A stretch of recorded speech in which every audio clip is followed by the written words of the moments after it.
আমরা আলোচনার শুরুতে দোয়া করতে চাই আমাদের ফিলিস্তিনের মুসলিম মাজলুম ভাই বোনদের জন্য। আল্লাহ তাআলা তাদেরকে জালেমের জুলুম থেকে নিষ্কৃতি দান করুন, বলুন আমিন। আমরা সকলে জানি যে বর্তমান পৃথিবীর সবচেয়ে মাজলুম জনপদের নাম ফিলিস্তিন। গত এক বছরে সেখানে প্রায় 1 লক্ষর কম বেশি মানুষকে ইসরায়েলের জালেমরা হত্যা করেছে। প্রতিদিন 500-1000 লোককে গড়ে হত্যা করেছে তারা। লাগাতার এমন কয়দিন 1-1.5 মাসও গিয়েছে। গতকালকে আপনারা দেখেছেন যে বাংলাদেশের মানুষেরা এই জেনোসাইড, এই বিশাল হত্যাকাণ্ডের বিরুদ্ধে প্রতিবাদ মুখর হয়ে ঢাকার সোহরাওয়ার্দী উদ্যানে একত্রিত হয়েছিল। সে প্রোগ্রামে 1 ঘন্টার কম বেশি সময় আমিও ছিলাম। তারপরে যশোরে মাহফিল ছিল, বিদায় চলে এসেছি। আমরা প্রতিবাদ করে, সংহতি প্রকাশ করে বাংলা থেকে আমরা মেসেজ দিয়েছি তামাম বিশ্বকে, ইসরায়েল হচ্ছে একটি বড় মাপের সন্ত্রাসী রাষ্ট্র। আন্তর্জাতিক আদালতে তাদের বিচার করা দরকার, ঠিক না? আমরা ফিলিস্তিনের মুসলমানদের সাথে আছি, তাদেরকেও মেসেজ আমরা দিয়েছি, তারা একা নয়। আল্লাহর কাছে দোয়া করি পৃথিবীর 250 কোটি মুসলমান, 65টি মুসলিম রাষ্ট্র, 57টি ওআইসির সদস্য, আল্লাহ যেন তাদেরকে, আমাদের নেতাদেরকে, মুসলিম বিশ্বকে মাথা উঁচু করে ফিলিস্তিনের পক্ষে কথা বলার তৌফিক দেন। আবারও বলেন আমিন। আমরা হতাশ নই। আমরা জানি আল্লাহ তাআলা চাইলে মরা গাছেও তিনি ফুল ফুটাতে পারেন। ইন্নাল্লাহা আলা কুল্লি শাইইন কাদির। আমরা হতাশ হব না। এই ফিলিস্তিনকে আল্লাহ বিজয় করবেন ইনশাআল্লাহ। ফিলিস্তিনের মুসলমানরাই বিজয়ী হবে, ইসরায়েল ধ্বংস হবে ইনশাআল্লাহ। সেদিন বেশি দূরে নয়। কোরআন মাজিদ আল্লাহ তাআলা বলেন, ইন্নাহু লা ইউফলিহুজ জালিমুন। নিশ্চয়ই জালেমরা কখনো সফল হয় না। আল্লাহর কথা কখনো মিথ্যা হতে পারে না। আমরা তো বাংলাদেশেও গত 15 বছরের জুলুম দেখে কেউ আমরা হতাশ হয়েছি। এই দেশের ইসলাম মনে আর রাখবে না, আমাদেরকে মনে থাকতে দেবে না। যেইভাবে ধরে ধরে জেলে দিয়েছে, ফাঁসি দিয়েছে, ইন্ডিয়ার সহযোগিতা নিয়ে আমাদের আলেম ওলামাদেরকে, ইসলামে বিশ্বাসী মানুষদের উপর নির্যাতনের স্টিম রোলার চালিয়েছে। আমরাও তো ভেবেছিলাম কি হয় আল্লাহ জানে। আর জালেমরাও ঘোষণা করেছিল ভিশন 2041 এর মানে তারা এর আগে ছাড়বে না। কিন্তু আমাদের আল্লাহ ক্ষমতা দেখালেন 2041 সন নয়, তাদের নিয়োগ করা সেনাবাহিনীর প্রধান জেনারেল ওয়াকারের মুখ দিয়ে আল্লাহ বের করিয়ে দিলেন যে ম্যাডাম 41 সন দূরের কথা, 45 মিনিটের বেশি নিরাপত্তা দেয়া যাবে না, পালান, তাড়াতাড়ি পালিয়ে যান। ওই জালেমরা এমন ভাবে পালিয়েছে, দুপুর বেলা রান্না করা খাবার খেয়ে পালানোর সময় পায় না। আল্লাহ আমাদেরকে জুলম থেকে মুক্ত করে দিয়েছেন। আগস্টের 5 তারিখের আগে এইভাবেই আমরা মুক্ত হব। জালেমরা একবারে ছোট্ট আন্ডা বাচ্চা সহ দেশ থেকে পালিয়ে যাবে, এটা কি আমরা কল্পনা করেছিলাম? এই ঘটনা ঘটিয়েছেন কে? নিঃসন্দেহে কে ঘটিয়েছেন? আল্লাহ। তুতিল মুলকা মান তাশা ওয়া তানজিউল মুলকা মিম্মান তাশা। কোরআনে আল্লাহ বলেছে, আল্লাহ তুমি যাকে চাও ক্ষমতা দেও, যাকে চাও ক্ষমতা থেকে নামাইয়া তুমি দিল্লি মামার বাড়িতে পাঠাইয়া দাও। ফিলিস্তিনের ব্যাপারও আমরা আশাবাদী ইনশাআল্লাহ। আমরা আল্লাহর কাছে ফিলিস্তিনের জন্য, মাজলুম মানুষের জন্য দোয়া করে আলোচনার দিকে যেতে চাই। ফিলিস্তিনে যারা মারা গেলেন আল্লাহ তাদের সকলকে শহীদ হিসাবে কবুল করো। যারা অসুস্থ আছেন তাদের সকলকে সুস্থ করে দাও। প্রিয় ভাইরা, সূরাতুস সাফের 9 নম্বর আয়াতে কারিমাতে আল্লাহ তাআলা বিশ্ব মানবতাকে একটি মেসেজ দিয়েছেন, মাত্র একটি মেসেজ। আমি আপনাদেরকে একটি মেসেজ দিয়ে আজকে বিদায় নেব। মেসেজটি আমার নয়, মেসেজটি দিয়েছেন আল্লাহ। সেই মেসেজটি হলো নবীজি সাল্লাল্লাহু আলাইহি ওয়াসাল্লাম পৃথিবীতে কেন এসেছেন, রাসূলুল্লাহকে আল্লাহ কেন পাঠিয়েছেন, ওনাকে পাঠানোর পিছনে আল্লাহর একটি উদ্দেশ্য আছে না নাই? তো কেন পাঠালেন, কি তার জীবনের লক্ষ্য? রাসূলুল্লাহকে আল্লাহ কোন ভিশন দিলেন, কোন মিশন দিলেন, কি টার্গেটে পাঠালেন, এটা উম্মতের জানার প্রয়োজন আছে কিনা? চুপ থাকবেন না, কথা বলুন হ্যাঁ অথবা না। উম্মতের জানা দরকার আছে না নাই? কারণ নবীকে মানা নফল না ফরজ? তো মানা আগে না জানা আগে? তো না জানলে মানবেন কেমনে? তাই রাসূল কেন আসছে এটাও জানতেই হবে। রাসূলুল্লাহ সাল্লাল্লাহু আলাইহি ওয়াসাল্লাম বলেন আমাদের জন্য মডেল, আইকন, আইডল, নামুজাজ, উসওয়া, কুদওয়া। নবীজি সাল্লাল্লাহু আলাইহি ওয়াসাল্লাম বলেন উম্মতের জন্য একমাত্র আদর্শ। কুরআন মাজিদ আল্লাহ তাআলা বলেন লাকাদ কানা লাকুম ফি রাসূলিল্লাহি উসওয়াতুন হাসানাহ। ও দুনিয়ার মানুষ, আমি রাসূলুল্লাহর জীবনে তোমাদের জন্য উত্তম আদর্শ রেখেছি। অর্থাৎ নবী হবেন আমাদের জন্য ইমাম, আমরা হব তার মুক্তাদি। তিনি হবেন আমাদের মডেল, আমরা হব তার অনুসারী। আদর্শ তাকে বলা হয় যাকে অনুসরণ করা হয়। আমাদের মাদের, বোনদের, নিজের স্ত্রী, আমাদের পরিবারের মহিলাদের গায়ের যখন ব্লাউজ ছোট হয়ে যায়, ছিঁড়ে যায়, পুরাতন হয়ে যায়, গায়ের কামিজ যখন পুরাতন হয়ে যায়, আমরা যারা পর্দা অনুসরণ করি, আমরা আমাদের মা বোনদেরকে টেইলারের কাছে পাঠাই না। পুরুষ হোক আর মহিলা টেইলার হোক, বরং আমরা নিজেরা তাদের গায়ের ব্লাউজ অথবা জামাটা ওই মহিলা টেইলারের কাছে নিয়ে বলি এই কাপড় দিলাম, পুরাতন জামাটাও দিলাম, ঠিক আপনি ওই জামাটাকে ফলো করে এই কাপড় দিয়ে আরেকটা জামা বানিয়ে দেন। যেই পুরাতন জামাটাকে দিলাম ওটা হলো মডেল। এবার টেইলার সাহেব যখন নতুন কাপড়টা কেটে জামা বানায়, তখন সে ফিতাটা হাতে নেয়, হাতে নেয়ার পরে আস্তে আস্তে করে প্রতিটা জায়গায় মাপ দেয়, ওই মাপ অনুসরণ করে নতুন জামা বানায়। নবীজি সাল্লাল্লাহু আলাইহি ওয়াসাল্লাম আল্লাহ তাআলা আমাদের সামনে রাখলেন, রিসালাত দিয়ে, নবুয়ত দিয়ে তাকে সামনে পাঠিয়ে আমাদেরকে বললেন ও দুনিয়ার মানুষ, যদি তোমরা জান্নাতে যেতে চাও, আল্লাহর ভালোবাসা পেতে চাও, নবীকে অনুসরণ করো। কুলিন কুনতুম তুহিব্বুনাল্লাহা ফাত্তাবিউনি ইউহিব্বুকুমুল্লাহ ওয়া ইয়াগফির লাকুম যুনুবাকুম ওয়াল্লাহু গফুরুর রহিম। আওয়াজ দিয়ে পড়েন সুবহানাল্লাহ। হে নবী, আপনি ঘোষণা করুন, আপনি বলুন, আপনি বলুন, তোমরা যদি আল্লাহকে ভালোবাসতে চাও, আল্লাহর ভালোবাসা পেতে চাও, ফাত্তাবিউনি, আমি নবীকে অনুসরণ করো। রাসূলকে অনুসরণ করার জন্য আল্লাহ অর্ডার করেছেন। যে ব্যক্তি রাসূলকে অনুসরণ করবে না, সে জান্নাতে যাওয়ার কোনো সম্ভাবনা নাই। আজকের মাহফিলে আমার সামনে যারা আছেন, আমরা সবাই জান্নাতে যেতে চাই, ঠিক না? জান্নাতে যাওয়ার জন্যই তো মাহফিলে এসে মাটির মাঝে বসে গেলেন। এ মাহফিলে এমএ পাস, বিএ পাস, দাওরা পাস, কামেল পাস এমন লোক আছে না?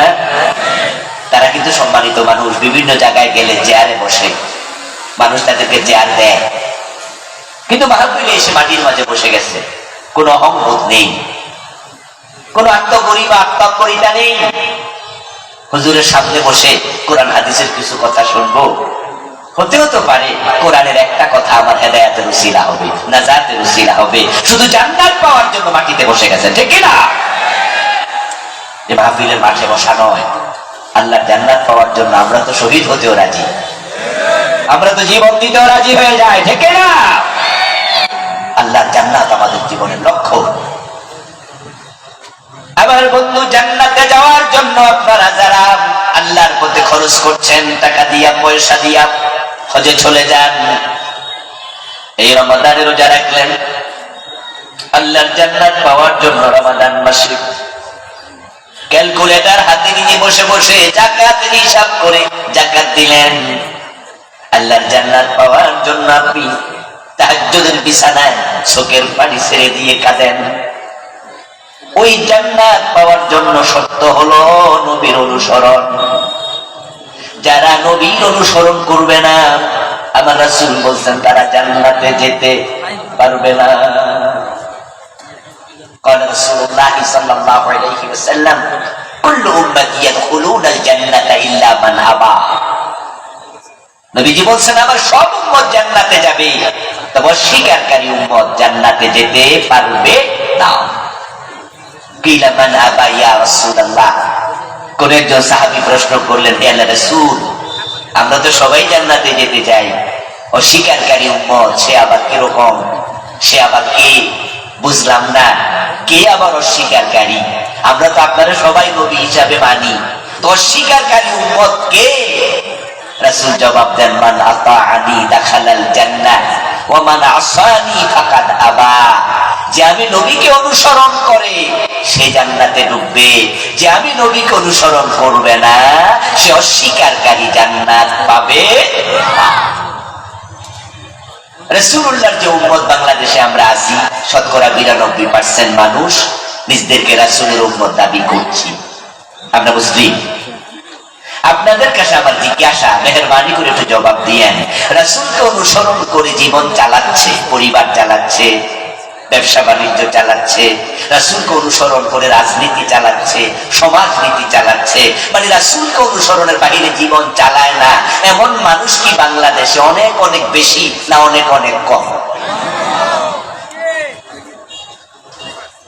আমাদের দেশে রাসূলকে অনুসরণ করে বিচার ব্যবস্থা চলছে, ঠিক না? চলে? অর্থ ব্যবস্থা চলে, আদালত চলে, রাজনীতি চলে, শিক্ষানীতি চলে। তো রাসূলকে অনুসরণ করে যে না না না বলছেন, চলে না। তো এগুলো যারা চালাচ্ছে, আদালতের বিচারক, রাজনীতির নেতা, ব্যবসায়ী বড় যারা আছে, তারা কি রাসূলের উম্মত দাবি করে না? কিন্তু রাসূলকে অনুসরণ করে বিচার করে না। আমার প্রিয় ভাইরা, রাসূলুল্লাহর উম্মত দাবি করবে কিন্তু রাসূলকে অনুসরণ করতে রাজি হবে না, এমন মানুষের সংখ্যাই খুব বেশি। এজন্যই তো নবীজি প্রায় ১৪৫০ বছর আগে বলেছেন, আমার উম্মতের মাঝে জাহান্নামীর সংখ্যাও হবে বেশি। কারণ তারা তো উম্মত দাবি করবে, আমাকে মানবে না, তো অনুসরণ করবে না, তো জান্নাতে কেমনে যাবে? নবীজি বলছেন, আমার উম্মত হবে ৭৩ দল, জান্নাতি হবে কয় দল? এই সাক্ষীরা ভাইয়েরা, কথা বলতে হবে, আমাকে একটু শোনান, আমি দেখি কি জানেন আপনারা, তাহলে তো কথা বলতে আমার জন্য সহজ হবে। রাসূলের উম্মত হবে ৭৩ দল, জান্নাতি হবে কয় দল? তাহলে জান্নাতি বেশি না কম? এ কম কারা? যারা রাসূলকে অনুসরণ। قال رسول الله صلى الله عليه وسلم تفترق أمتي على 73 ملة كلهم في النار إلا واحدا। নবীজি সাল্লাল্লাহু আলাইহি ওয়াসাল্লাম বলেন, আমার উম্মতগুলো ৭৩ দলে বিভক্ত হবে, কুল্লুহুম ফিন্নার, সবগুলো উম্মত হওয়ার পরও জাহান্নামে যাবে, ইল্লা ওয়াহিদা, শুধু জান্নাতে যাবে মাত্র এক দল। জান্নাতি এক দল, ৭২ দল জাহান্নামী। জান্নাতি দল কয়টা? একটা। প্রিয় ভাইরা, হ্যাঁ হ্যাঁ বলেন, জান্নাতি দল কয়টা? জান্নাতি দল, জান্নাতি দল, জান্নাতি দল শব্দটা বুঝছেন? জান্নাতি দল মিল্লা। অথচ আমাদের সমাজে এমন কিছু আলেম ওলামাও আছে, পীর আছে, বুজুর্গ আছে, যারা বলে এ কোনো দল করে না। এমন কিছু আলেম আছে না নাই? রাসূলুল্লাহর উম্মত কয় দল? রাসূলের উম্মত কয় দল? 73 দল। জান্নাতি কয় দল? জবাব দেন, রাসূলের উম্মত কয় দল? 73। জান্নাতি 1। রাসূলের উম্মত যদি 73 দল হয়, তো যে পীর সাহেব বলেন না আমি কোন দল করি না, এই উম্মতের ভিতরে না বাইরে? কি বিপদের কথা, মারাত্মক কথা। রাসূল বলে আমার উম্মত 73 দল। তো দলের বাইরে তুমি থাকো কেন? আসলে দলের বাইরে থাকে মুনাফিক, ওরা সবার সাথে তাল মিলিয়ে চলে।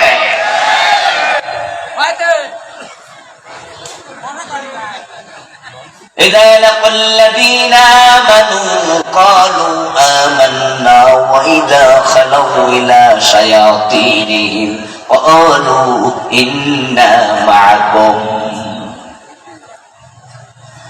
রাসূলুল্লাহর জামানায় 2 দল মানুষ ছিল, একদল ছিল মুমিন আর একদল ছিল কাফের। তাদের মাঝখানে আরেকটা দল ঢুকছে, যারা 2 দলের সাথে তাল মিলাইয়া চলতো, তারা হলো মুনাফিক। ইদা লাকুল্লাযিনা আমানু ক্বালু আমান্না, ওরা মুমিনদের কাছে যখন যেত তখন মুমিন সাজত, বলতো আমরা আছি, আপনাদের সাথে আছি। ওয়া ইদা খালাউ ইলা শায়াতিনিহিম ক্বালু ইন্না মাআকুম, আবার যখন কাফেরদের সাথে মিশতো, শয়তানদের সাথে মিশতো, তখন যায় কয় তোমাদের সাথে আছি। মুনাফিকদের নির্দিষ্ট দল থাকে না। সুতরাং বাংলাদেশে যারা ইসলামী দলের সদস্য হতে কুণ্ঠিত হয়, আমি অমুক ইসলামী দলে আছি এই কথা বলার সাহস করে না, সে হক্কানি পীর না, সে মুনাফিক পীর। আমি বলছি না আপনি অমুক ইসলামী দল করতে হবে, আমি বলছি আপনি কোন না কোন ইসলামী দল করবেন। দল রাসূলের দল ছাড়া কিসের জান্নাত? আমার প্রিয় ভাইয়েরা, মানুষ যখন মারা যায় কবরে দেওয়ার সময় বিসমিল্লাহি ওয়া আলা মিল্লাতি রাসূলিল্লাহ এই দোয়াটা সাতক্ষীরা অঞ্চলে আছে না নাই? আছেন? হাদিসে যেহেতু আছে সাতক্ষীরা থাকবে। আচ্ছা, এই দোয়ার বাংলা অনুবাদ কি? বিসমিল্লাহি আল্লাহর নামে, ওয়া আলা মিল্লাতি রাসূলিল্লাহ এবং রাসূলুল্লাহর দলে। যে মানুষটা মরে গেছে তাকে কবরে দেওয়ার সময় আপনি বলতেছেন তোমাকে আল্লাহর নামে রাসূলের দলে তুলে দিলাম। তো যে পীর সাহেব, যে আলেম বলে আমি কোনো দল করি না, তাহলে এর জন্য কি দোয়াটা চলবো? না, চলবে না। কারণ সে তো আজীবন কইছে আমি কোনো দল করি না। আলহামদুলিল্লাহ, গত 15-16 বছরে ইসলামী দলের নেতাদেরকে, কর্মীদেরকে ওই জালেমরা জুলুম করেছে, মেরেছে, ছেড়ে দিয়েছে, ফাঁসি দিয়েছে, অত্যাচার করেছে, রিমান্ডে দিয়েছে। এরপর আমরা একদল লোক ছিলাম যারা বুক ফুলিয়ে বলেছে আমরা ইসলামী দলের কর্মী। তাদের রক্ত চক্ষুকে আমরা সামান্য পরোয়া করি নাই, কারণ জান্নাতে যেতে হলে যেই দল জান্নাতি সে দলে ঢুকতেই হবে। জান্নাতি দল রাসূলের দল, সাহাবাদের দল। জান্নাতি দল শুধুমাত্র একটা। এজন্যই তো কবরে দেওয়ার সময় কোন দলে দেয়? মিল্লাতি। এই কথা বলেন না ভাইয়েরা, কার দলে দেয়? মিল্লাতি রাসূলের দলে। আচ্ছা, আপনাদের কাছে আমি প্রশ্ন করি, যে লোকটা মরে গেল তারে সবাই মিলে রাসূলের দলে দিয়ে দিল, যে লোকটারে রাসূলের দলে দিলেন হে নিজে গেল না পাবলিকে ধাক্কাই দিল? আলহামদুলিল্লাহ, রাসূলের দলে অলরেডি এখনই যোগ দিয়া বসে আছেন এমন লোক এখানে আছে না নাই? তাহলে আমাদেরকে ধাক্কাইয়া দেয়া লাগবে না, আমরা আগে রাসূলের দলে আছি। অথচ রাসূলের দলে নাই। আপনি আছেন ধর্ম নিরপেক্ষতাবাদীদের দলে, আপনি আছেন ডক্টর কামালের লেখা সংবিধান অবলম্বনকারীদের দলে। আপনি বললে যখন এলাকার লোকেরা বলবে বিসমিল্লাহি ওয়া আলা মিল্লাতি রাসূলিল্লাহ, তোর রাসূলের দলে তুলে দিলাম, তোমাকে রাসূল তার দলে নেবেন না। মরা লাশের কোনো প্রয়োজন রাসূলুল্লাহ। নবীজির দলে যেহেতু আপনাকে আমাকে সকলকে যোগ দিতেই হবে, মরার পরে পাবলিক ধাক্কায়া পাঠাবে, তাহলে মরার আগে রাসূলের দলে যোগ দেয়া দরকার আছে না নাই? এই মেসেজ দিলাম, যোগ দিবেন কি দিবেন না আপনার ব্যাপার। নবীজি সাল্লাল্লাহু আলাইহি ওয়াসাল্লাম বললেন, আমার উম্মত ৭৩ দল, জান্নাতে যাবে এক দল। কিলা ইয়া রাসূলুল্লাহি ওয়া মা হি? ক্বালা মা আনা আলাইহি ওয়া আসহাবি। একজন সাহাবী দাঁড়ায় গেলেন, প্রশ্ন করলেন, হে আল্লাহর নবী, ৭২ দল জাহান্নামী, জান্নাতি মাত্র একটা দল, আমিও তো জান্নাতে যেতে চাই, কোন দল জান্নাতি আমি আপনার কাছে জানতে চাই, ওই দল আমি কিভাবে চিনবো, খুঁজে পাবো? আমার রাসূল জবাব দেন, মা আনা আলাইহি ওয়া আসহাবি, আমি নবী মুহাম্মদ এবং আমার সাহাবারা যেই বিধানের উপর প্রতিষ্ঠিত, তুমি যদি সেই বিধানকে গ্রহণ করো, তার উপর প্রতিষ্ঠিত হও, তুমিও হবে জান্নাতি। মা আনা আলাইহি, আমি যার উপর প্রতিষ্ঠিত, মা আনা আলাইহি, আমি যার উপর, ওয়া আসহাবি, আমার সাহাবারা যার উপর, তুমি প্রতিষ্ঠিত হও তার উপর। এখন নবীজি প্রতিষ্ঠিত ছিলেন ওহীর উপরে, সাহাবারা প্রতিষ্ঠিত ছিলেন ওহীর উপরে, আর ওহী হচ্ছে কোরআন এবং সুন্নাহর নাম। রাসূলুল্লাহ নিজে ওহীর বাহিরে বলতেন না, ওহীর বাহিরে করতেন না, ওহীর বাহিরে চলতেন না, ওহীর বাহিরে কিছু করার কোন অধিকার আল্লাহ তাকেও দেন নাই। ওহীতে যা আছে, ওহী মাত্র কোরআন, ওহী গায়রে মাত্র হাদিস। কোরআন হাদিসে যা আছে, আল্লাহ যা বলে তার বাহিরে রাসূল চলেন নাই, উম্মত চলবে না। নবীজির সময় একজন মহিলা চোর ধরা পড়ল, তিনি বলে দিলেন, হাত কেটে দাও। সাহাবাদের মাঝে রাসূলুল্লাহ নাতি যায়েদের ছেলে ওসামা রাদিয়াল্লাহু তাআলা আনহু, উনি এসে বলে, দাদা, এই মহিলা অবিবাহিতা, যদি তার হাত আপনি কেটে দেন তাহলে তার বিবাহ হওয়ার সম্ভাবনা কম।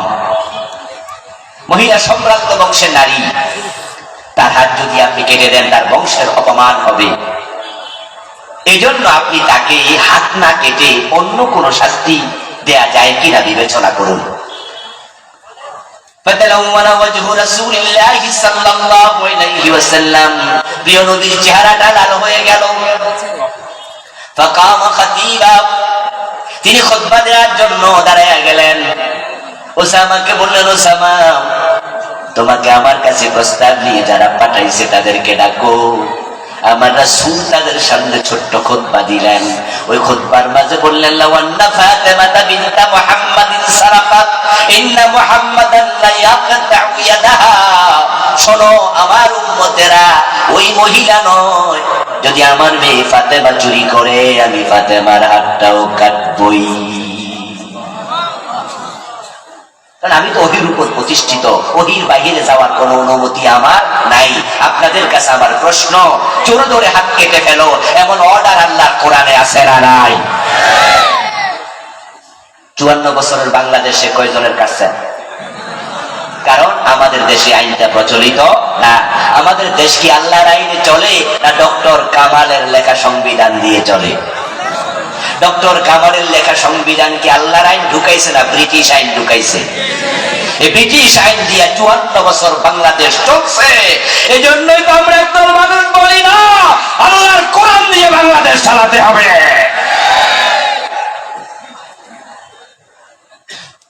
রাসূলের সাহাবারা কোরআন দিয়ে চালাচ্ছেন, চলেছেন, অর্ধ পৃথিবী পরিচালনা করেছেন। হযরত ওমর রাদিয়াল্লাহু তাআলা অর্ধ পৃথিবীতে ছিলেন।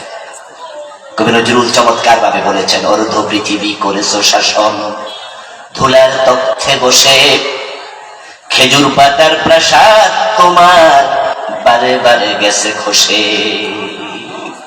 হযরত ওমর যখন অর্ধ পৃথিবী চালিয়েছেন, যারা জবাব জানেন তারা একটু জবাব দেন, ওমর মন মতো চালাইছে না কোরআন মতো? সে কোরআন বাংলাদেশে আছে না নাই? হযরত ওমরের ইসলামী রাষ্ট্র ছিল 50 লক্ষ বর্গ মাইল। আজকের পারস্য তথা ইরান অমরের সময় ইসলামী রাষ্ট্রের অধীন ছিল। আজকের ইটালির রাজধানী রোম অমরের সময় বিজয়ী হয়েছিল। অর্ধ পৃথিবী অমর চালিয়েছেন 50 লক্ষ বর্গ মাইল। বাংলাদেশ হলো মাত্র 56,000 বর্গ মাইল। অমরের ইসলামী রাষ্ট্রটা ছিল প্রায় বাংলাদেশের মতো 100টা বাংলাদেশের সমান। হযরত ওমর যদি অর্ধ পৃথিবী কোরআন দিয়ে চালাতে পারে, ছোট্ট বাংলাদেশ চালানোর ক্ষমতা আল্লাহর কোরআনের আছে নাই?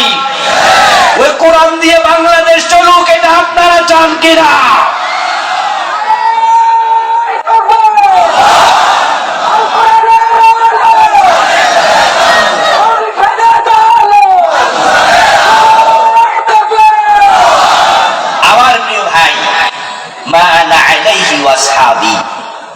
নবীজি বলছেন জান্নাতি দল একটা, যা আমি এবং আমার সাহাবারা মানি, তুমি সেটা মানলে জান্নাতি। এখন বাংলাদেশে যারা কোরআনের রাজ প্রতিষ্ঠিত হোক, কোরআনের আইনে বাংলাদেশ চলুক, এটা চান না, আপনি জান্নাতি দলের সদস্য না।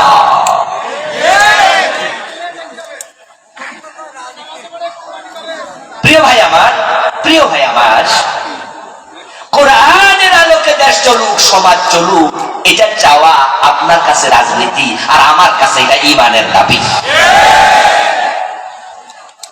আপনি মনে করছেন যে আমি একটি রাজনীতি দল করি, উনি আরেকটা করে, উনি আরেকটা করে, ভেরিয়েশন আছে, ভিন্নতা বৈচিত্র্য আছে। বাংলাদেশ গণতান্ত্রিক দেশ, এক একজন এক একটা করবে। আমি বলবো, শোনা মুসলমান, তুমি মনে যা চাও করতে পারো না। তুমি বাজারে গেলে দেখবে মালয়েশিয়ার বাজারে শুকরের গোশত বিক্রি হয়, কিন্তু মুসলমান শুকরের গোশত দোকানে কিনতে যাবে না। তুমি অনেক রাজনৈতিক দল দেখবে, ইসলাম যারা মানে না, কোরআন যারা চায় না, ওই দলে তুমি ঢুকতে পারবে না।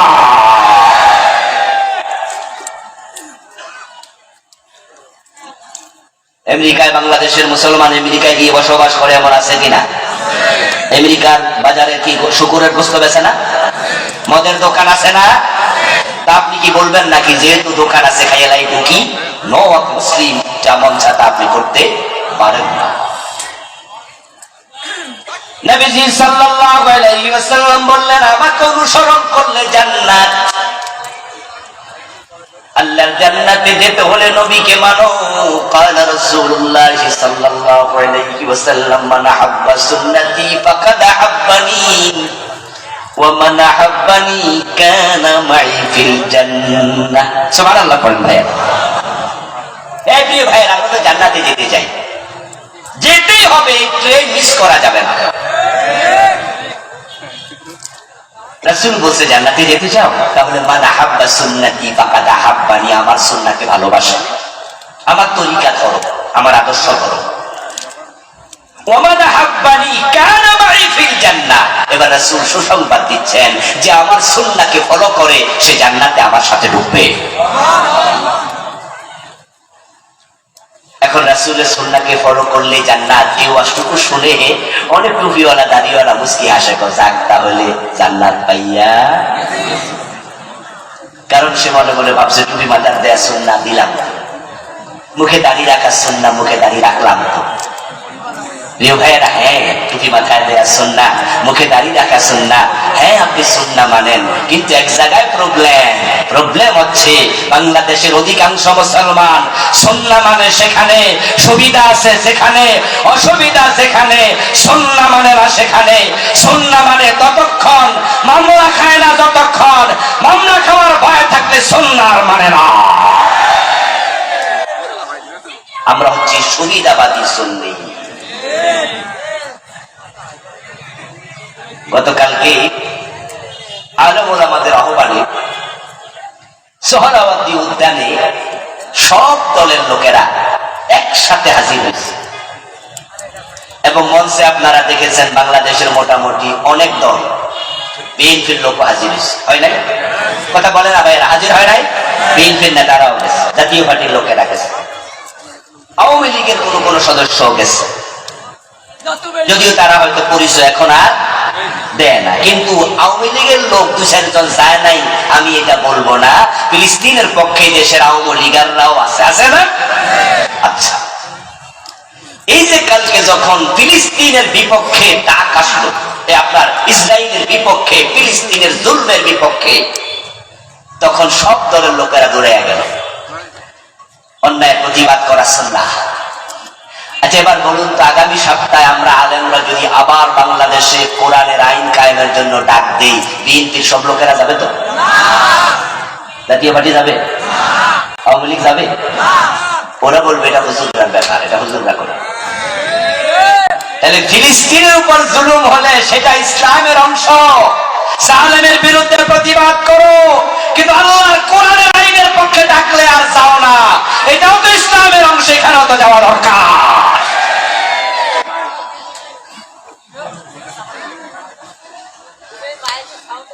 আমার বন্ধু, এই দেশটা গণতান্ত্রিক রাষ্ট্র হওয়ার কারণে এক সরকার সব সময় চালাবে না, এটাই স্বাভাবিক। আপনারা তো আমরা আল্লাহর দ্বীন কায়েমের কথা বললে মনে করেন হুজুর মনে অমুক দলের রাজনীতির কথা কয়। আল্লাহর কসম, আমরা নির্দিষ্ট দলকে প্রমোট করি না, দরকার নাই। আমরা আল্লাহর কোরআনকে ক্ষমতায় নেয়ার কথা বলি। দল যদি আমারটা নাও আসে, আরেক দল কোরআনকে ক্ষমতায় নেয়, আমি তাকেও সাপোর্ট করব। আমি তো কোরআনের পক্ষে কথা বলি। যেহেতু এটা গণতান্ত্রিক রাষ্ট্র, এটা আওয়ামী লীগ চালাইছে, এই দেশ বিএনপি চালিয়েছে, জাতীয় পার্টিও চালিয়েছে। আগামীতে কে ক্ষমতা আসবে আমরা জানি না, ক্ষমতার ফলা পরিবর্তন হবে, এটাই হচ্ছে রাজনৈতিক সৌন্দর্য, গণতান্ত্রিক রাষ্ট্রের বৈচিত্র্য। আমার অবস্থান এটা নয় যে অমুক দল তমুক দল, আমার অবস্থান হচ্ছে ক্ষমতায় যেই আসুক, মুসলমান হিসাবে ৯২% মুসলমানের দেশ কোরআন দিয়ে চালাতে হবে, এই দাবি মানতে হবে। এই দাবি যতদিন মানবে না, আমি দাবি করতেই থাকবো, করতে করতে আজরাইলের সাথে সাক্ষাৎ হবে।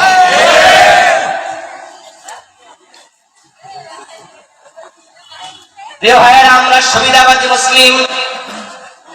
মসজিদে যখন আমরা প্রবেশ করি, মসজিদে প্রবেশ করতে কোন পা? বাম পা দিয়া প্রবেশ করে কয়জনে? কোন দল নাই, সব দলের লোক রাসূলের সুন্নাহ ফলো করে। মসজিদ দিয়ে ডান প্রবেশ করতে ডান পা দিয়ে মসজিদে ঢুকলো, বাম পা দিয়ে বের হলো, আল্লাহু আকবার বলে নামাজ শুরু করলো, সালাম ফিরিয়ে নামাজ শেষ করলো। মাগরিবের ফরজ ২ রাকাত পরে ইমাম ভুলে সালাম ফিরিয়ে দিল, মুসল্লিরা সালাম ফিরাবে না, লোকমা দেবে। আপনাদের সাক্ষীরাতে ইমাম যদি মাগরিবের ২ রাকাত পরে সালাম ফিরা, আপনারা কি সালাম ফিরান না লোকমা দেন? সালাম ফিরান না লোকমা দেন? আচ্ছা, ইমাম যদি আপনার বাবা হইতো তাহলে বাবার সাথ দেওয়া যাবে, ঠিক না? যে বাবা যে ২ রাকাত পড়ছে, আমিও ফিরা নাই না, আমরা ছেলে হয়ে সাথ দেব না। ইমাম যদি আমার পীর সাহেব হয় আর আমি তার মুরিদ হই, ইমাম যদি ২ রাকাত পরে মাগরিব সালাম ফিরা, আমি কিন্তু ফিরকেও ছাড় দেব না, আমি লোকমা দিয়ে দেব। কারণ আমি পীর বুঝি না, আমি আমার বাবা বুঝি না। আমার নবী বলেছে ৩ রাকাত মাগরিব, ৩ রাকাত আমি পড়বো, কাউকে ছাড় দেব না। রাসূলকে অনুসরণ করার ক্ষেত্রে আমি সিরিয়াস। ডান পা দিয়ে ঢুকি, বাম পা দিয়ে মসজিদ থেকে বের হই, ৩ রাকাত মাগরিব পড়ি, আল্লাহু আকবার বলে নামাজ শুরু করি, সালাম ফিরিয়ে নামাজ শেষ করি। কিন্তু আমি যখন নামাজ শেষে আদালতের চেয়ারে বসে বিচার করি, তখন রাসূলের ইসলামের আলোকে আর বিচারের একটা মামলার রায় দেই না। সাক্ষীরা জজ কোর্টে, জজ সাহেব জোহরের নামাজ পড়তে গেল। জোহরের নামাজ পড়তে যাওয়ার পরে ইমাম সাহেব ২ রাকাত পড়ে আত্তাহিয়াতু পড়তে ভুলে গেছে। তো ভুলে যাওয়ার কারণে ইমাম সাহেব ২ রাকাত পড়ার পর আল্লাহু আকবার বলে সোজা হইয়া খাড়াইতে শুরু করছে। অথচ ২ রাকাত পড়ার পরে আত্তাহিয়াতু পড়া জোহরের নামাজে এটা ওয়াজিব। এই মাসআলা আমাদের সবার জানা আছে, যদি এই ভুল করে তাহলে সাজদা দিতে হয়, ওয়াজিব তরফ। এটা ওয়াজিব, তাই পেছন থেকে সবাই লোকমা দিল, জজ সাহেবও লোকমা দিল।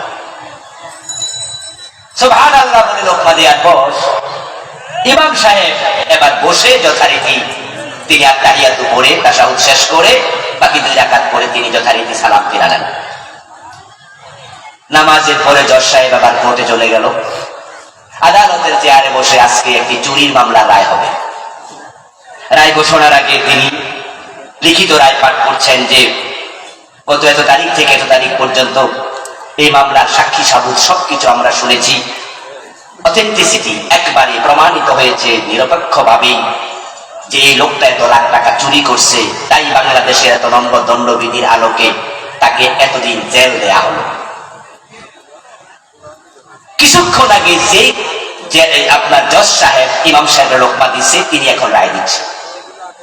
আপনাদের কাছে আমার জিজ্ঞাসা, চোর ধরে জেলে দেবে না হাত কাটবে? ইসলামের বিধান কি? চোর ধরে হাত কাটা নফল না ফরজ? কথা বলেন, নফল না ফরজ না ওয়াজিব? ওয়াজিব আর ফরজ বোঝেন তো? ইমাম সাহেব ভুল করছিল কিসে আর উনি ভুল করছে কিসে? গুরুত্বের কোনটা বেশি? যিনি ওয়াজিবের লোকমা দেয় তিনি ফরজ ছেড়ে দেয়।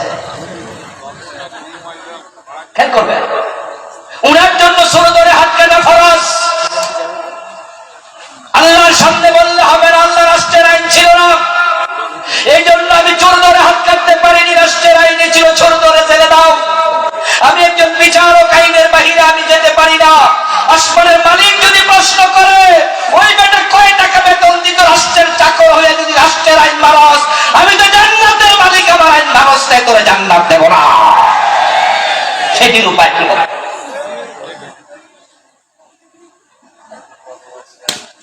সেদিন উপায় কি হবে?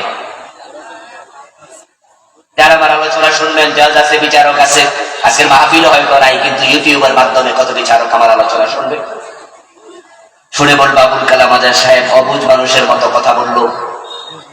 আমরা যারা বিচারক আছি, আমরা জোর ধরে হাত কাটলে তো আমাদেরকে জেল দিয়া দেবে, আমার চাকরিটা চলে যাবে। তো আমি কিভাবে এটা করি? আমি বলবো, দোস্ত তুমি এটা করবা না কেন? তুমি তো এই দেশের জনগণ, তুমিও এই দেশের একজন, তাই তোমাদেরকে বিদ্রোহ করা উচিত। যত বিচারক আছে তাদেরকে হাত তুলে বলা উচিত, মাথা তুলে দাঁড়িয়ে বলা উচিত, আল্লাহ আইন ছাড়া বাংলার আদালতে বিচার করা হবে না। কয়দিন বলেছ? এই যে আল্লাহর আইনে বিচার করতে পারো নাই, চোখের পানি ছেড়ে দিয়ে তাহাজ্জুদের বিছানায় কয়দিন আল্লাহকে সরি বলেছো যে আল্লাহ তোমার আইনে বিচার করতে পারি না, আমি সরি, আমারে মাফ করো? কয়দিন মাফ চাইছো? অথচ জজ সাহেব মসজিদে যাইয়া হুজুরের ওয়াজিবের লোকমা দেয় আর আদালতে বসে ওনার ফরজের খবর নাই।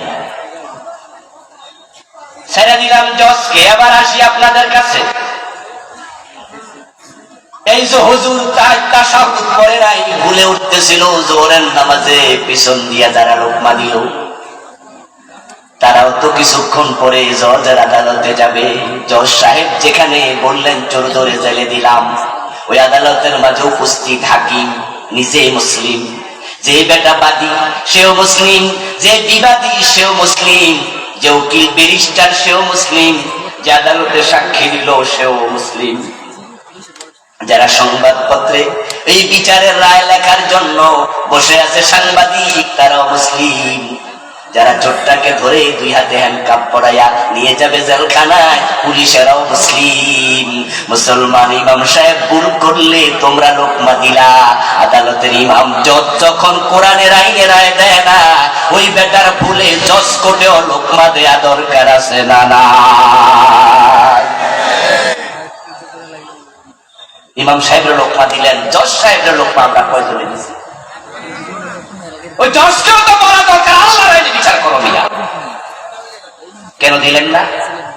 কারণ হচ্ছে ইমামরে লোকমা দিলে কোনো বিপদ নাই, ঝুঁকি নাই, মামলা নাই, জেল নাই, কিন্তু আদালতে জজের রায়ের বিরুদ্ধে কথা বললে আদালত অবমাননার মামলা হওয়ার সম্ভাবনা আছে। তাই সুন্নাহ মানবো ততক্ষণ, বিপদ নাই যতক্ষণ। বিপদ আছে সেখানে সুন্নাহ মানি না সেখানে। মসজিদে রাসূলের সুন্নাহ মানবা, রাজনীতিতে মানবা না, কোরবানির গরু সবাই সুন্নাহ মানবা, অর্থনীতিতে মানবা না, সুবিধাবাদ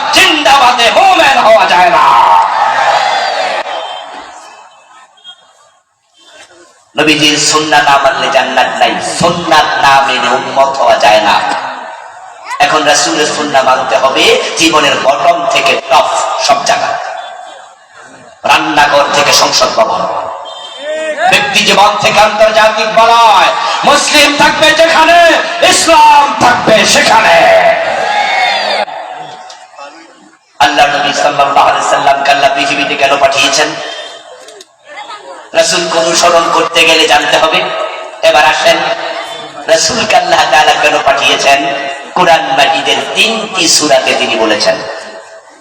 সূরাতুস সাফ আয়াত নাম্বার 9 যেটা আমি তেলাওয়াত করেছি, সূরাতুল ফাতহ আয়াত নাম্বার 28, সূরাতুত তাওবা আয়াত নাম্বার 33। 3টি সূরাতে আল্লাহ তাআলা একই কথা 3 বার বলেছেন। সেটা হচ্ছে লিউযহিরাহু আলা দ্বীনি কুল্লি। আল্লাহ বলেন আমি আমার রাসূলকে দুনিয়ায় পাঠিয়েছি দুনিয়াতে আমার দ্বীনের বিজয় করার জন্য। লিউযহিরাহু আলা দ্বীনি কুল্লি। যত আদিয়ানে বাতিল আছে, মানুষের রচিত মত আছে, পথ আছে, চিন্তা আছে, চেতনা আছে, মানুষের লিখা সংবিধান আছে, আইন আছে, আমি নবীকে পাঠিয়েছি সবগুলোর উপরে আল্লাহ ইসলামকে বিজয় করে নেবে। রাসূলুল্লাহ জীবনের লক্ষ্য ইসলামের বিজয়। আমার বন্ধু, এখন প্রশ্ন, আপনার জীবনের লক্ষ্য কি? নবীজির জীবনের লক্ষ্য যদি ইসলামের বিজয় হয়, উম্মত হিসাবে নবীজির জীবনের লক্ষ্যের সাথে আমাদেরও জীবনের লক্ষ্য মিলানো দরকার আছে না নাই? এখন বাংলাদেশে দিন বিজয়কে জীবনের লক্ষ্য কয়জন মুসলমান বানাইছে? রাসূল হচ্ছেন ট্রেন গাড়ির ইঞ্জিনের মতো, আর আমরা যারা উম্মত আমরা হচ্ছে ওই ট্রেনের ডাব্বা বগির মতো। ইঞ্জিন সামনে থাকে, তার বগি পিছনে থাকে। যদি ইঞ্জিনের সাথে বগিকে ভালো করে অ্যাটাচ করে দেয়া যায়, তাহলে ইঞ্জিন যায় যেখানে, বগিকে টেনে টেনে নিয়ে যায় সেখানে। যারা দিন বিজয়কে জীবনের লক্ষ্য বানিয়ে রাসূলকে অনুসরণ শুরু করে দিয়েছেন, আপনি সৌভাগ্যবান। রাসূল আপনাকে টেনে টেনে আল্লাহর জান্নাতে নিয়ে যাবে ইনশাআল্লাহ।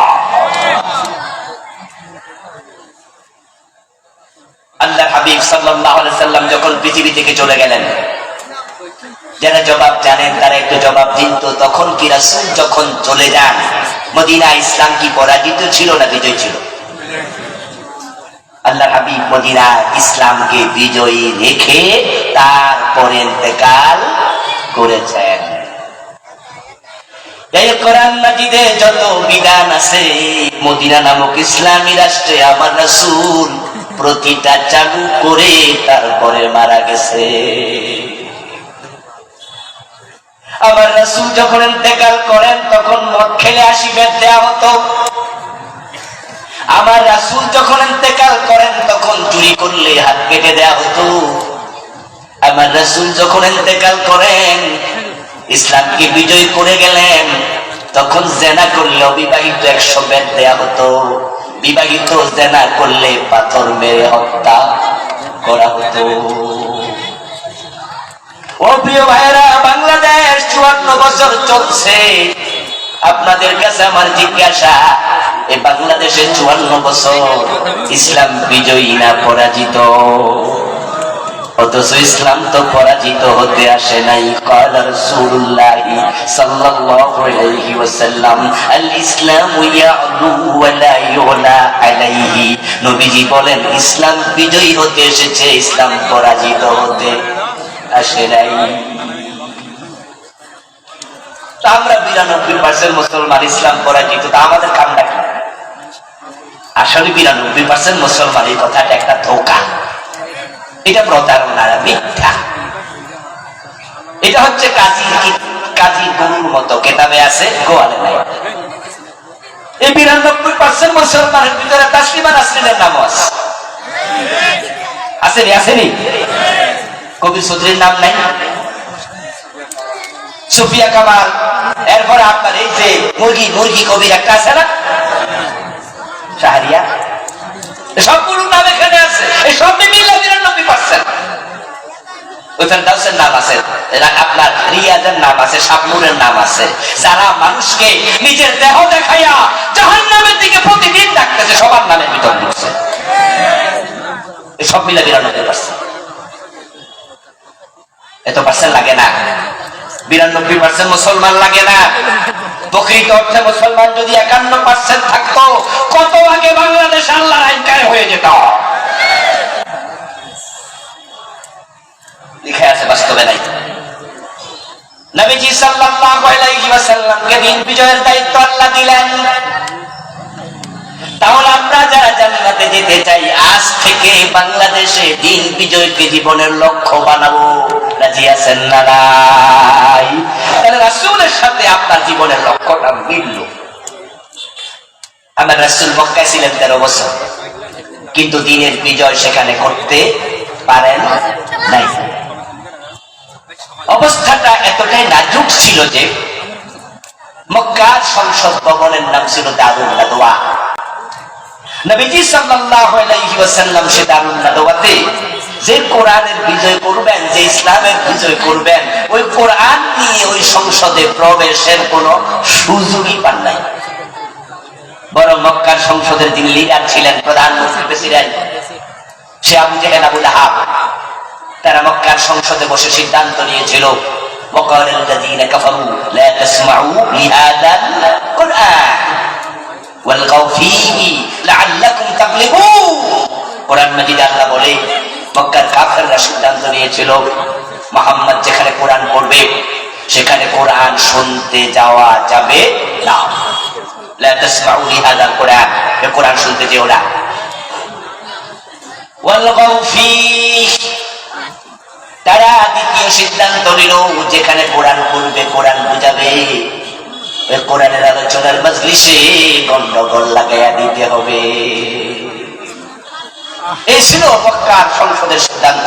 আবু জেহেলরা নিয়েছিল, কোরআন শোনা যাবে না, কোরআনের আলোচনার জায়গায় গন্ডগোল লাগাও। গত 15 বছরের সাথে আবু জেহেলদের নীতি মিলে যায়। কোরআনের হাজার হাজার মাহফিলে তারা 144 জারি করেছে।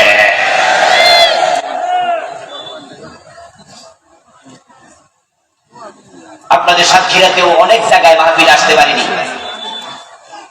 চাঁপাই নবাবগঞ্জে মাহফিল নিল একবার, দূরের প্রোগ্রামে আমি এমনিতে কম যাই, আমি ঢাকার চারপাশে মাহফিল বেশি করি, কারণ আমি একটা কামিল মাদ্রাসার মুহাদ্দিস, ক্লাস করতে হয়, তাই আমি দূরের প্রোগ্রামে যেতে অনাগ্রহ দেখাই। মাঝে মাঝে দূরে আসি, যেমন আজকে এসেছি। চাঁপাই নবাবগঞ্জের মাহফিল কমিটি ফোন দিল, মোবাইলে কল দিয়ে বলতেছে, হুজুর আপনার আইডি কার্ডটা একটু পাঠান। আমি বললাম, কিরে ভাই, পাসপোর্ট করবো নাকি? পাসপোর্ট করার সময় আইডি কার্ড এসে কত কিছু চায়, আমার তো পাসপোর্ট আছে, নতুন করে আবার করবো। বলো না হুজুর, আমরা গেছিলাম অনুমতির জন্য ডিসি সাহেবের কাছে, অনুমতি ছাড়া তো মাহফিল দেবে না। অনুমতির জন্য যাওয়ার পরে উনি বলছে, কোন বক্তা, ওই বক্তার আইডি কার্ড আনো। আমি বললাম, তোমাদের এলাকায় আইডি কার্ড জমা দিয়ে মাহফিল করতে হবে, এমন মাহফিল আমার ঠেকা পড়ে নাই, ডিসির মুখের মাঝে মাইরা দিবা ওই কাগজ, বলবো আপনার মাহফিল আপনার কাছে থাক, এই অনুমতি আপনার দিয়া ঘুমান। গত 15টা বছরে কত জায়গায় মাহফিল বন্ধ করেছে। আবু জেহেলদের সিদ্ধান্তের সাথে এই জালেমদের সিদ্ধান্ত মিলেছে। আল্লাহ বদরের দিন আবু জেহেলকে লাঞ্ছিত করে যেমন দুনিয়া থেকে বিদায় করেছেন, অগাস্টের 5 তারিখে এই জালেমদের গলা লাঞ্ছিত করে দেশ থেকে বিদায় করে দিয়েছে।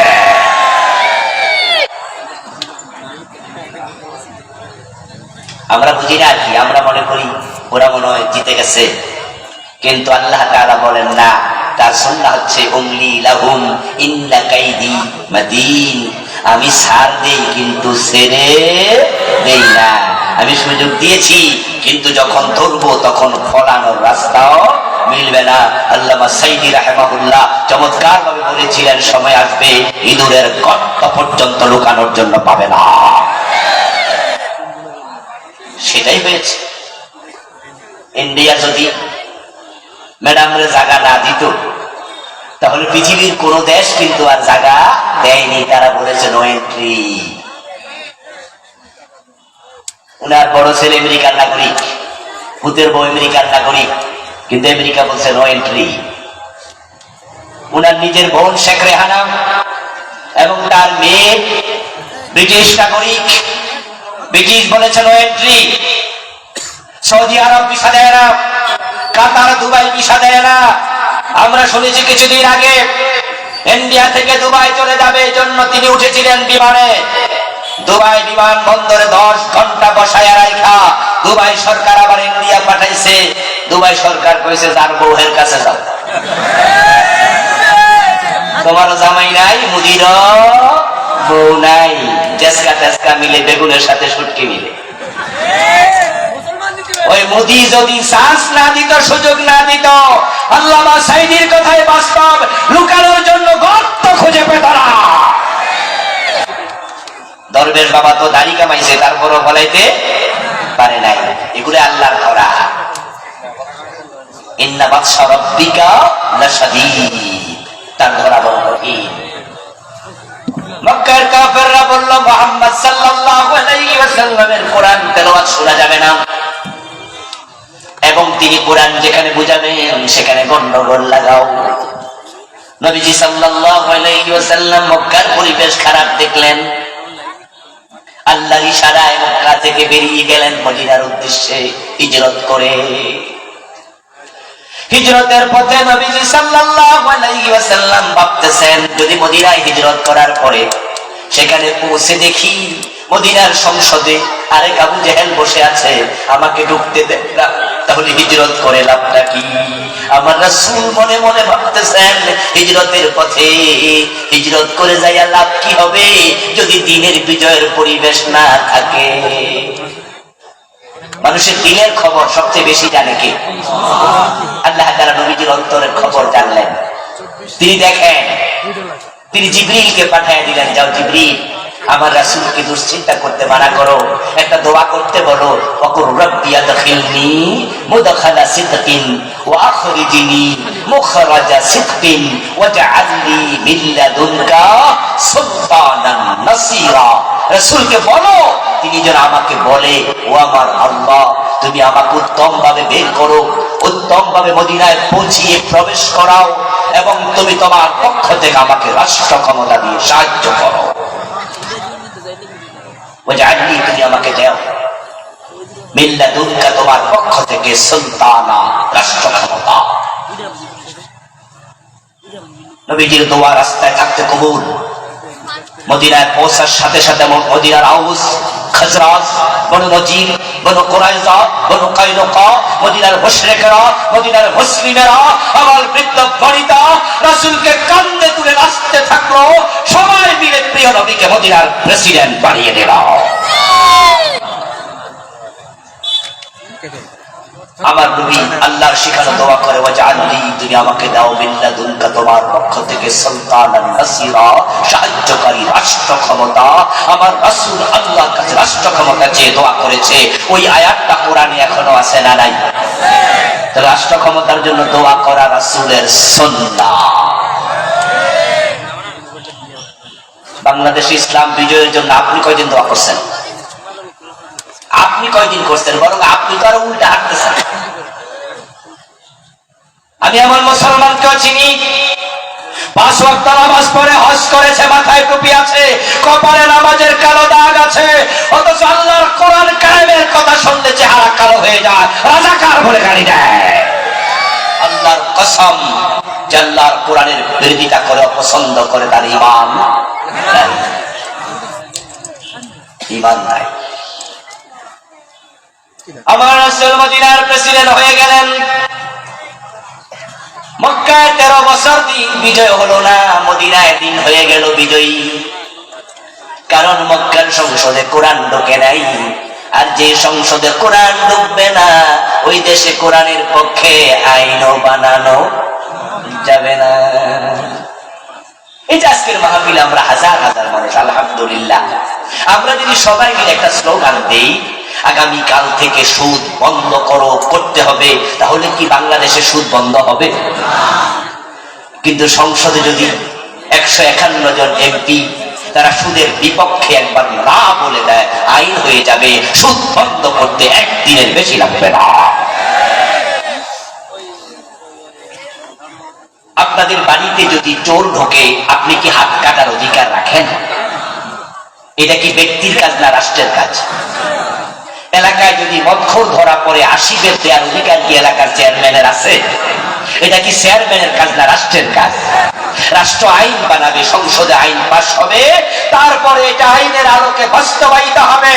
যদি ইসলাম মানসিকতা সম্পন্ন, ইসলাম লালন করে এমন 151 জন নেতাকে আল্লাহর কোরআন নিয়ে সংসদে পাঠানো যায়, নামাজের ওয়াজ করা লাগবে না, আইন হবে, আজানের সাথে সাথে দোকান বন্ধ হয়ে যাবে।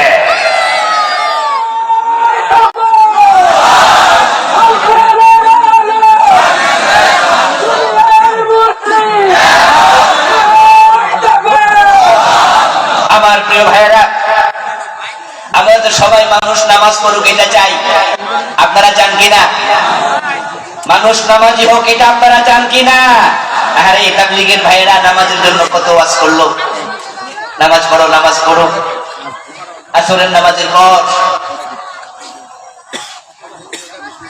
আসরের নামাজের পর তাবলীগের ভাইয়েরা মসজিদ থেকে গাছতে বের হয়, লাইন ধরে 5 জন 7 জন 10 জন বেরিয়ে যায়, তারপর একজন লোকের চারপাশে দাঁড়ায়, তাকে এমন ভাবে বুঝায়, ভাই মসজিদে আসো মসজিদে আসো মসজিদে আসো, যে পর্যন্ত বেড়া ইয়েস বলবে না ওই পর্যন্ত সুপার গরুর মতো ধরে রাখে।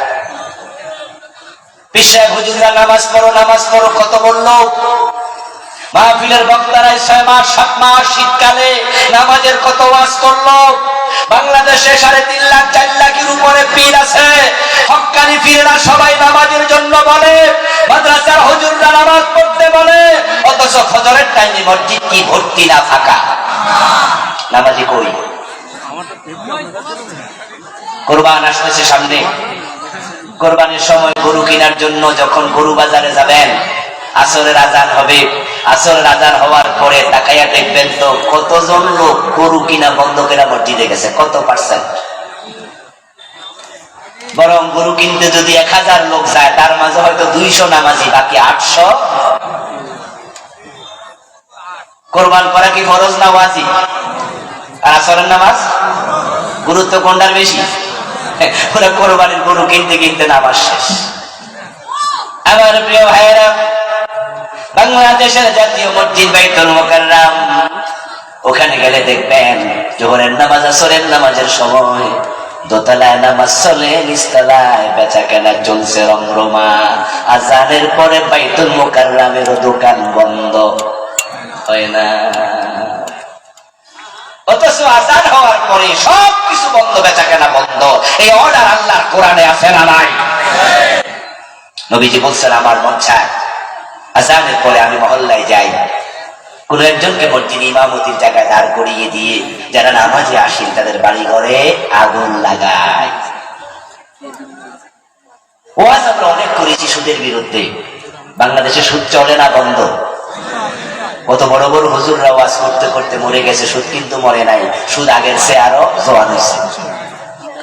সিনেমার বিরুদ্ধে কত ওয়াজ পীর সাহেব হুজুররা আলেমরা বক্তারা করেছে, সিনেমা বন্ধ তো হয়নি, বরং বাংলাদেশের সিনেমা যথেষ্ট নয়, ইন্ডিয়া থেকে সিনেমা বাংলাদেশে আমদানি করা হচ্ছে। সিনেমার পোস্টারের মাঝে লেখা থাকে বাংলাদেশ ভারত যৌথ প্রযোজিত। এই সিনেমা এখন যুবকদের পকেটে পকেটে, এই মোবাইলের ভিতরে সিনেমা হল আছে না নাই? ওয়াজ করলে সিনেমা বন্ধ হবে না, আইন লাগবে। আইন করার জন্য কোরআনওয়ালাদেরকে সংসদে পাঠানো দরকার আছে না নাই? সেই কাজটা আপনাকে করতে হবে, আমাকে করতে হবে।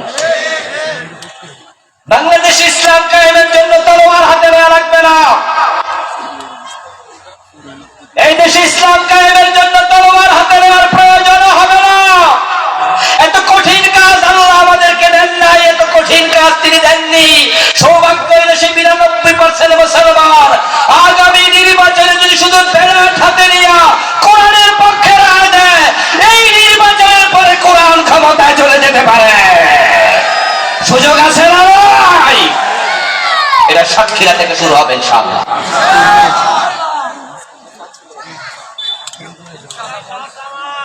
প্রিয় ভাইরা, ইসলামের পক্ষে দাঁড়িয়ে যান। নবীজি সাল্লাল্লাহু আলাইহি ওয়াসাল্লাম মদিনায় ইসলামী রাষ্ট্র কায়েম করলেন। যেই যুগে রাসূল এসেছিলেন সে যুগের নাম ছিল আইয়ামে জাহেলিয়া। নবীজি ইসলামী রাষ্ট্র প্রতিষ্ঠা করার পর শান্তির পলগু ধারা সমাজের পরতে পরতে প্রবাহিত হলো। নবীজি সাল্লাল্লাহু আলাইহি সাল্লাম ঘোষণা করলেন, খায়রুল কুরুনি করনি।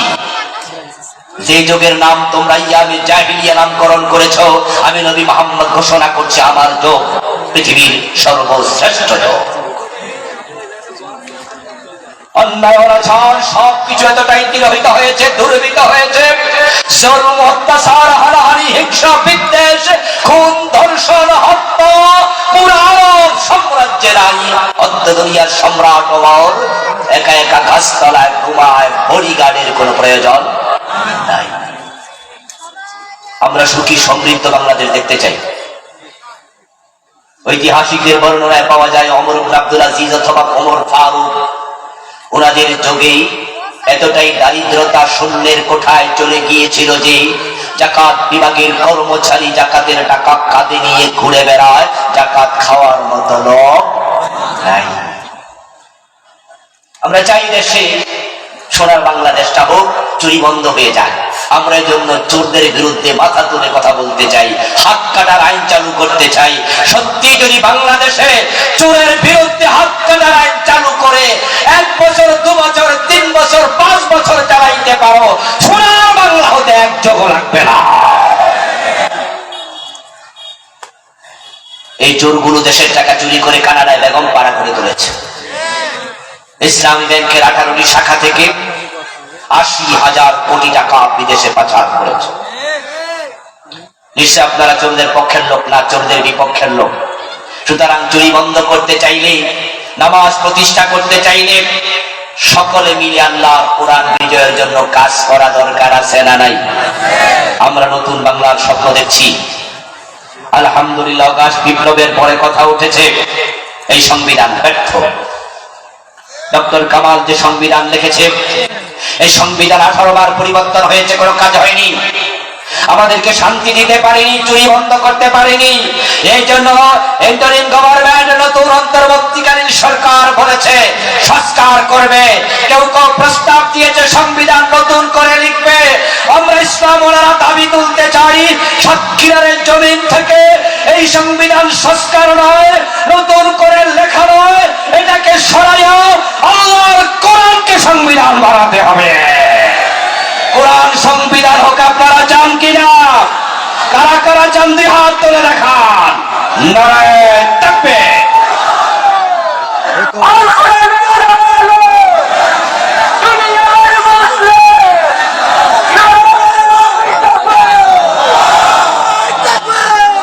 প্রিয় ভাইয়েরা, আমরা স্বপ্ন দেখছি নতুন ইসলামী বাংলাদেশ। আল্লাহ সুযোগ দিয়েছেন এবার। আগস্ট বিপ্লবে এতটা অভাবনীয় পরিবর্তন বাংলাদেশে এসেছে, সেটা আমরা চাইলেও পারতাম না। যদি সরকার সিস্টেমেটিক হয়ে চেঞ্জ হতো, তাহলে জালেম গুলো কিন্তু পলাইতো না। যেহেতু জালেম গুলোকে আল্লাহ দৌড়াইয়া দিছে, ইসলাম কায়েমের রাস্তা বাংলাদেশে খুলে গেছে। এবং আলেমদের মাঝেও আমরা চেতনা দেখতে পাচ্ছি।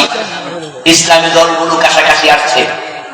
আমার বিশ্বাস সব মতের আলেমরা যদি আমরা এক হই, আলেমরা ঐক্যবদ্ধ হলে জালেমরা লেজ তুলে পালাবে। আল্লাহ তাআলা তার দিন বিজয়ের জন্য আমাদের সকলকে সীসা ঢালা প্রাচীরের মতো ঐক্যবদ্ধ ভাবে প্রচেষ্টা করার তৌফিক দান করুন বলি আমিন। হাদা মা ইনদি ওয়াল ইলমু ইনদাল্লাহ আলাইহি তাওয়াক্কালতু ওয়া ইলাইহি উনীব। প্রিয় ভাইরা, আমরা সংক্ষেপে দোয়া করে বিদায় নিতে চাই। মাহফিল কমিটির কোনো কথা থাকলে ওনারা